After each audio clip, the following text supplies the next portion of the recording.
Hey you guys, what's going on? My name is Read the Writer. Let's talk about Megan Thee Stallion. And she was in the news cycle this week for a couple things. She dropped an album. I'm not really into rap music. I'm not going to cap to you guys. I'm not like, I do like rap music, but I don't typically listen to Megan Thee Stallion. I'm gonna give her a try now because I know she just dropped a it's like an anime Japanese inspired album, like rap album, and I'm a huge nerd. Like I love anime. I'm a huge anime person, so I like that as a rapper she's combining like her interest and she's crossing that over into the rap, R&B, pop sphere, which I think is actually really cool. It's real fascinating. So I'm definitely going to, probably on this channel, I'm going to go through like maybe one of her most popular songs, anime songs, and I'll just like bump it. There's one that's been going viral recently. I think it's something Star. And I haven't heard the whole song. I heard like a snippet of it on TikTok, so I'm definitely going to check it out. But that's not what we're here to talk about today. We're not here to talk about that today. We're here to talk about Megan Thee Stallion losing 30 million streams on Spotify due to alleged botting. And the reason why I want to talk about this is one, because like I actually understand how this happened. As you guys do know, I went to school for journalism and marketing and communication. So for the first 2 years of my degree, I did nothing but journalism stuff. So I went to the courthouses, met attorneys, studied law, like all that kind of stuff. Then the last 2 years of my education, after that, I primarily like studied brands, companies. Like I studied Nike. I was studying fashion brands like Gucci and Louis Vuitton. Then like my last year, I went into studying like music marketing, and I did a whole bunch of that. Like, so for a whole year I was studying like Sony and Warner Brothers. Like I was just going over like, how does the music industry work? How do these people conduct business? What's that clause? What's this? What's a distribution deal? What's the sunset clause? Like all those type of like little business stuff you would know if you were in the music world. One of the most fascinating things I did learn about music is the marketing side of music. And there's a huge marketing side, a marketing push that comes along when an artist is in preparation to dropping a new album or an EP, or say the industry is getting ready to blow up an artist. You'll start seeing like little things like snippets of this artist around other rappers. You'll start seeing this artist like drop a song and all of a sudden this person blows up on like World Star and like Ice Spice, stuff like that. Like nothing's by coincidence. Everything is interconnected, and there's always someone in the behind the scenes who's pushing a button for these people to seem and appear more popular than they are, so their music can grow. And like the more popular you are, the more people are willing to give your music a chance to listen to it. Because like at the end of the day, when you think about marketing, this is like the best way to like really just think about it. There's over 1 billion people on this planet, right? I'm not gonna go over how many people live on this planet, but there's over 1 billion people that live on this planet. You don't have to have a billion people like you. I wouldn't even aim for that. That's too high of a margin. If you can do that, great, but I wouldn't even worry about that. If you can get 1 million people to mess with you, then that's good enough. 1 million people to buy your album, 1 million people to go to your concerts, 1 million people to buy your merch, 1 million people to show up for anything that you're doing in life, 1 million people to buy any of your like products that you do with another company. That's like what the most important thing is, right? And so for Megan Thee Stallion situation, she's a very popular rapper. I know who she is. I'll be honest, I know one of her songs, and that's the Beyonce one, The Savage, just because that was like the pandemic for me. Like I heard this song, I did the little baby dance, I actually liked it. I like that she's from Texas. I like the whole vibe. I know more about her situation with Tory Lanez, because that was like really big in hip hop and R&B, like last year and the year before that. So that was really huge. But in terms of what's happening with her streams, the fact that she lost 30 million streams due to alleged botting, this is nothing new under the sun. I know a lot of people on TikTok, on YouTube, a lot of people on Twitter are kind of blowing this story, to me, like out of proportion. And they're really trying to single this artist out without understanding that there are so many artists in the industry. I'm just talking about the music industry, nothing else, but just focus on the music industry. There's so many artists in the music industry that get this push that people don't even know. Like, the perception of who we think is popular, what songs we think we like is huge, is actually not the case. A lot of the times a button was pushed to get this song or this musician more in front of our faces. So having a situation where there's botting involved, this is not new at all. Like, how this actually works, because I have an article I'm gonna read to you guys too, but how this actually works is like, let's say your favorite artist drops a song and they go, the song's going to drop, because everything's scheduled. Nothing, like I said, nothing happens by coincidence. Everything is known and it's prepared, and they do things months and months and months, even years of preparation goes into putting a person out. Like, there's no such thing as like a secret drop. You might go like, oh, this artist just dropped this random album like a week before the release date. No, they didn't. They're working on it months and years before they were even allowed to put this album, put these songs out. And there was a whole, there's a whole team behind this artist to even blow this thing up. So with botting, how it works is, like, let's say an artist puts out a song, and it could be, I would never really blame the artist, because the artist works with the team. It's typically someone on the PR team, someone on the marketing. It's someone else who's part of like that industry, who's working for like the studio or whatever. And they'll pay so-and-so to go, hey, on this particular day, when we drop this song, you're going to push the button. Push the button means just having fake streamers, fake bots, go in and repeatedly listen to this particular song over and over again. Or you'll just get, like, let's just say you buy like 10 million bots just to boost the stream of this song.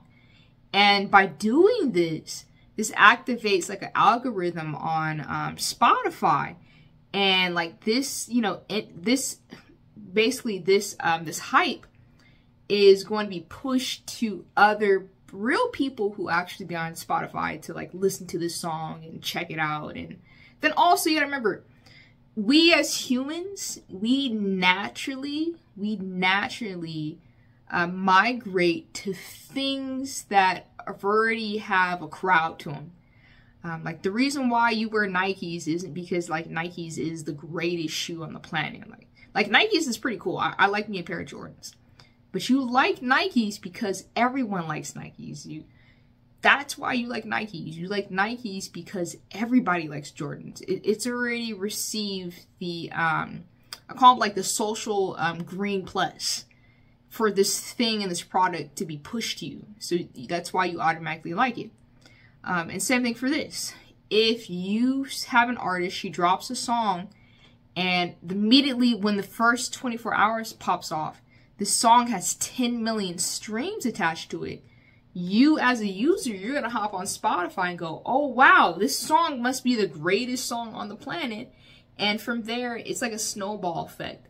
It begins attracting more and more people to give this thing a try, this song, and listen to it. But Spotify has caught Megan Thee Stallion, and they noticed some activity there that was very suspicious, and found out that it was 30 million streams of botting. And botting is just robotics. They're not real. They're not real people. And Spotify took off these 30 million streams. So I believe she went from having 60 to 30 million is what happened. So it was like half of the attention that the song was receiving, or her album was receiving, was actually false. But pretty interesting. But like I said, this isn't just a Megan Thee Stallion thing. It happens all the time. And what also happens is like I said, it'll either like they'll push the button on songs that are just being dropped, or an album just being dropped, or they'll push a button on a song that's already doing very well. And like if the song already has 10 million streams on it, they'll push another button, get more activity to get even more money from this song or this album. Because at the end of the day, botting is all about money. It's a perception game. It's smoke and mirrors, and it's an optical illusion. But it's all designed to gain publicity and attention. So that's really why it happens. But I found this article. I'm going to read it to you guys. I do want to talk about the benefits and the cons of botting. And I really want to say this to anyone who's out there being an artist. I just want to give that like advice to you guys, is like, it's not all it's caked up to be. You might think like, yeah, maybe I should go ahead and get bots and get fake streams or fake followers and fake subscribers. But the truth of the matter is the whole point of being famous, the whole point of having a music career, is to actually have fans, to have people in your seats, people who actually buy your ticket, people who love you and want to meet you and comment on your posts. Like, you can't fake real physical people and attention and real love. You can masquerade it, sure you can, and you can have a false reality on social media, but when it comes to the real life, and you really have a show, and you got like 12 million subscribers, and you can't even pack out a show of like 10,000 people, you're going to look mad. You're going to look mad, son. You're going to look real mad. And that's how we know, especially me, that's how I know it's like, oh, this is all fake. None of this is real. But yeah, let me read this article to you guys, and I'll go into like more of a in-depth. Because like I said, I love this stuff. I love the industry, and I love studying marketing. I love studying business and film and music. And this is like right up my alley with this article. That's why I was like so excited to come home from work and like talk about it. Okay, here's the article. It's Megan Thee Stallions' new album reportedly loses 30 million streams due to alleged botting. Articles by Caroline Fisher. Okay. So Megan has reportedly been repositioned on the Spotify charts. Late last month, Megan Thee Stallion finally unveiled her early anticipated new album, Megan. So far, it's been a hit among the Texas-born performer's fan base, which is good. That was her fan base. Boosting features from likes of Glorilla. I'm trying to remember who she is. I think I know one of her songs, like F or something. Victoria Monet, of course. I get it from my mama. Yeah, I saw on the... I didn't watch the BET, but I saw her little performance on the BET, just her clips. Unfortunately, however, it was recently reported by No Jumper that she had 30 million streams removed from the album on Spotify. This is rumored to be due to the platform detecting bot-like streams. And how I think it works for Spotify is they're okay with botting. Because, like I said, it happens all the time. There are so many artists that use botting. And it's not just on Spotify. They use botting for YouTube. A lot of the subscribers, a lot of the views are bots. They use a lot of botting for comments on Instagram. Instagram was really notorious for that, especially like back in the day. Like I would say in the 2010s, it was a lot of that going on, a lot of botting. Facebook and Instagram is getting pretty good on cracking down on that. But like I said, it still happens. So yeah, Instagram, TikTok had a whole bunch of botting. There's a lot of bots on TikTok. So it happens everywhere. But like I said, it's the perception. If you have an artist and you're trying to break them in, and you just signed this person and you gave them a, let's say like a $500,000 contract, $500,000 deal, you want them to become as popular, as big as possible. So in that way, you start generating your money back. And one way to do that, to get noticed from this artist, is, yeah, you can put them in the right spaces, put them at the right fashion shows, put them around the right artists, have artists feature on them. But you can also do that masquerading, and you can have them have an Instagram, pay for a million bots, so it looks like the Instagram account has 1 million followers, which it actually doesn't. The account might only honestly have about 50 to maybe 100,000 real human followers, but you got 1 million. People are going to perceive this artist being bigger than what they actually are. So it's a whole game. It's a whole game that I have noticed. Like I said, it's not just her. It happens with a lot of artists. It happens with a lot of movies, a lot of other streaming networks. This is everywhere. It's rampant. So it goes, unfortunately, however, it is recently reported by No Jumper that she had 30-minute streams removed from Spotify. And they're detecting bot-like streams on the platform. And like I said, Spotify is okay with it to an extent. If they notice too much body and it's way out of hand, then they're gonna call that out, because it's too apparent. It's too obvious.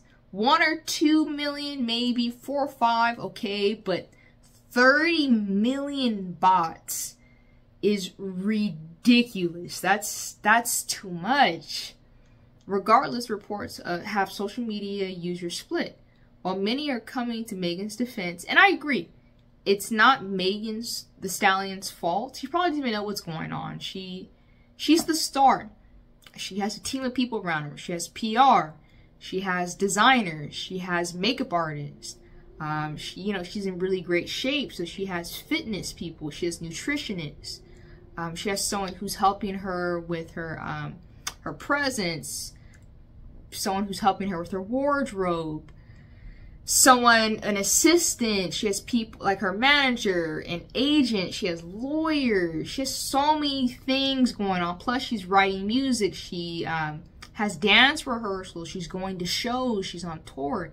She does not have enough time to sit there and go, okay, let's start bodying. It's my time. Like, it's not her. It was someone else around her. It could have been someone maybe on her PR team. It could have been the person who's disputing her music, which I know is Rock Nation. So it could be someone way over there. Because, yeah, they have she has a distribution deal with Rock Nation. And they do get a cut of what she makes in royalties, like in pay. So for them, they're like, oh, we gave her a whole bunch of money. We gave her a couple million, and we need to get our money back. So we're going to, boop. We're gonna push the button, get her a whole bunch of additional streams. So as it likely, she has nothing to do with the alleged botting, which I said. Others have been reminded of the same, reminded of some of her own his lyrics about having bots instead of fans. So it goes, Nicki Minaj, her Lane supporters, and in particular, are surprisingly putting her on blast. But yeah, it's not her, it's the team, it's whatever is around her. At the time, Meg has yet to address the botting allegations. It doesn't seem as though she's been too fazed by them. Because, yeah, like I said, this is normal. This happens more than you guys realize. And like I said, you might look at an artist and go, this person popped up out of nowhere, and this person has 1 million subscribers, or people who are following them. No, they don't. They truly don't. They probably only have maybe a couple 100,000, maybe 100,000, maybe even less than that. But it's the appearance. And it's not just her. If we're going to call out Megan Thee Stallions' team, then we would have to call out everyone else in the industry. We would have to call out, I think it was Cactus Jack. I think his team last summer, they got called out for botting. It was on Because Cactus Jack, that's who runs that label? It's Travis Scott, and I think it was like Don Toliver. They caught him and someone else. I think Sofago as well for botting. Then you know you have to call out them. Then you would have to call out the biggest artists in the world, like even like the Drakes and the Beyoncés. Like everyone has dealt in one way or another to botting, to paying for Instagram accounts that like cover hip hop and R&B news to start promoting this artist. Like everything you might think is real is not really what it seems. So it goes, let me see. She recently took Instagram to promote the European leg of a Hot Girl Summer alongside Miss Banks. She's also been teasing some of her non-music related endeavors as of late, including the twerk out video. I don't know what that is. And her tequila brand. Oh, that's pretty awesome. Okay, I could see that. Like, she does Hot Girl Summer stuff, so she drinks, okay? Yeah, I can see that. Alcohol makes sense. A timeline for those projects hasn't been announced yet, though she gave fans a first look at her tequila in May. That was for my birthday. At the time, she claimed that it would be arriving soon. Okay, very cool. Yeah, and it just goes in. She was on Shay Shay, then 30 million streams was removed due to botting. But yeah, this isn't news. This isn't anything to go crazy over. This isn't really that shocking. And if we're gonna call her out, let's call out everybody else. And you would have to get on Spotify for that, because Spotify knows when botting is happening. They can scale it in. If it was just the fact that with Megan Thee Stallions' album there was too much botting. Like I said, Spotify will let some of it happen, but if there's too much, you're getting out of hand, you gotta calm down. But yeah, that's something else. That's quite something else. Okay, but I'm gonna tell you guys this. Here are the pros and cons for botting. The pros, if you're a musician out there, or you're an artist, or you want to be a celebrity or a designer, you want more attention, here are the pros. When you start botting, it boosts your appeal. People follow people that are already doing something. Nobody wants to follow anyone from the ground up. It's really hard to start a music career from the ground level, from the roots, from the mud. It's hard getting people inside the room because people don't know who you are. People have never heard your music. It takes people a long time for them to give musicians a chance. It's really hard, especially to grow in terms of you being known nationwide or worldwide. That's a whole different scale. There's a difference between being a Michael Jackson than being a small town hero. It's a completely different thing. It takes a lot of work, a lot of buzz, a lot of connections. That's the key word right there. It's connections. You gotta know who to talk to. But for the botting thing, it will help you get the attention. Because the minute, I'll say this, the minute your Instagram account gets to like, I'm going to say it like this, 20,000 followers, right? 20,000 subscribers, people will start looking at you a little differently. People will start going, oh, you must be doing something. You're doing something. Something looks a little different. Oh, you must be somebody. Okay, I think I saw you somewhere. You start getting those. You get people who will go, oh, you know what? 25,000 followers. I'm gonna give this person a try. This person's actually pretty cool. You get to 50 to 100,000 subscribers, followers. Oh, you're cooking now. You're in a completely different realm. People will start buying your products. More people will start attending your shows.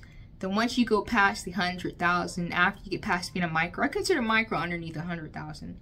But you start getting past that, now you start turning into a small-time hero, a local celebrity, someone who's able to grow like a mosh pit type of following, like an underground type scene. So you start growing from there. So that's a good thing.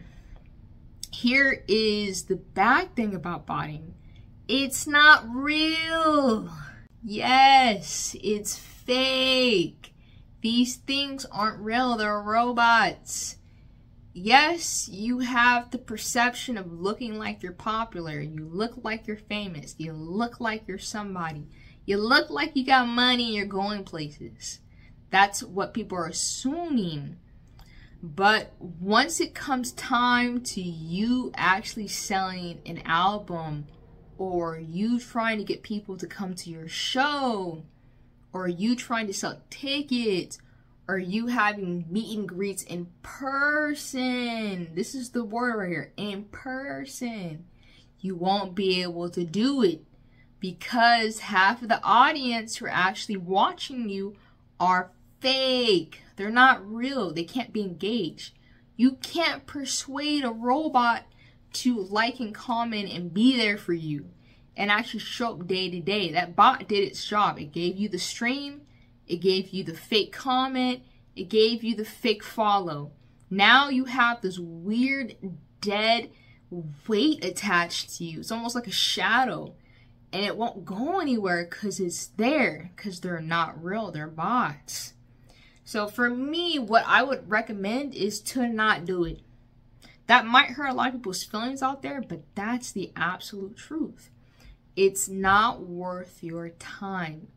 Even if it takes you an additional 10 years, 5, 6, 7 years to get to where you want, do it like that. It's better. Because I would rather have 50,000 followers of people who actually like me, buy my stuff, and support me than have 2 million subscribers. And I don't even know if half of them are even real. Why even deal with that? Like, that's, you know, you don't know what's going on. That's why so many artists and musicians will have concerts and shows and they can't sell out their tickets. But you go online and they got 16 million followers, and it's like, how come you weren't able to sell at that show? A lot of botting going on. A lot of that perception. There's other factors, of course. Maybe if you're a rapper from like a poor area, maybe people can't afford your audience can't afford to watch you. Maybe if you have a young audience and they don't have the money to pay for your shows. There's some cases like that, but for the most part, they're not going to go to your show if they're fake. So go the slow route, build up slowly, take your time. Every post on social media counts. Even if you post something and it only gets like 700 views, 700 real people stop to see what you were doing. That's real human beings. And you put 700 people inside of a room, that's a really big party. That's how I had to tell myself like a long time ago when I was starting this YouTube channel like last year. I started taking it super serious this year, as you guys are seeing. And I had to think about like that. I was like, wow, 300 people stopped to watch what I was doing. If I put 300 people in a room, that room is packed out. 10,000 people in a room, you're doing amazing, right? You get a show, you get 1,500 people in there. That's a great show. Don't compare yourself to the Beyoncés and the Drakes and the Weekends. They're on a different level. You're not there yet. Just enjoy the moment where you're at. Growing at the pace that you're at with the audience that you have, and slowly but surely it will pop off. And everyone has it. The longer you're into something, and once the pop happens, it will happen. You will feel it, and you're always going to remember those tiny shows you had with that intimate audience, because that stuff matters. So take your time. Don't waste your money on it. I know it doesn't cost a lot to do botting. You know, you don't want someone in Dubai, or someone in India, or someone in Jamaica, or someone in London in a room full of phones, and they get the phone call from you and push a button and you get those streams. You don't want to deal with all that. Then you got all this like fake publicity and it's not real. Just do it the real way. But yeah, this article is so interesting to me because of that, because I was like, oh, I actually know about this topic. And this is news, and I do cover news on here. I like to cover money and business. But this is news. But yeah, I appreciate you guys for everything, for all the new follows, the new subscribers, the comments too. I had someone reach out to me the other day and told me I was doing a good job on my channel, which made me really happy. But it's so cool. I remember at the beginning of this year when I was starting to post, I remember only getting 4 or 5 views, and I thought that was amazing. Like I'm still blown away by the little stuff. But now when I post, I'm seeing like the number going up and the subscribers. It's such a cool thing to watch in the beginning. So it's really awesome. Like, nothing's hit me yet. I don't think it ever will in my life. 'Cause like I said, I don't really want to be famous. But I do enjoy this channel, and if it's growing, I'm going to let it just rock out with that. But yeah, this is so cool. But I appreciate you guys for liking, sharing, subscribing. Make sure you do that. And I will see you for the next topic I find on TikTok. But you guys have a fantastic day. Make sure you get some water. Take care of yourself. Stay cool in the heat. Get yourself a smoothie. And yeah, get some coconut water. Be safe out there.